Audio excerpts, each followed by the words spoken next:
শরীরটা অনেক চুলকাইতেছে ভাই, আহেন একটা ভার্সেস করি। কেমন ভার্সেস? এই যে কালেকশন। কারেকশন হুম। পারবা তুমি? ৭২ লাখ বেচা ভাই আইডি কিনছি ভাই, আপনি আমার লগে লাগবেন ভাই। কাব্য ভাই আইডি তো কি হইছে, পারবেন? আহেন লাগি। তোমার আমি কি বলবো, তোমার কি এটা দেখে ভয় করে না? তুমি কি এটা পারবা তোমার মনে হয়?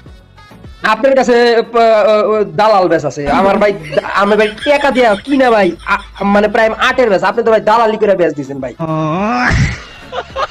আর টাকা ছিটায় বেচ যাই দিছেন। হোক, যেটা যাই হোক, আছে তো তোমার কাছে আছে। আপনার পারলে যদি ভাই হেডাম থাকে তাহলে ভাই প্রাইম লেভেল ৮ এর বেচ দেন। এত কথা বলে লাভ না নাই, না না, আপনি যদি পারেন প্রাইম লেভেল ৮ এর বেচ দেন ভাই, নিছেন তো দালালি করে বেচ, পারলে ৮ এর বেচ দেখান দেখি কত পারেন। দেখো তো। এটাও আছে, ওই তো দালালি করে তো টাকা পয়সা কামাইছে। যাই হোক আমি জানি তো।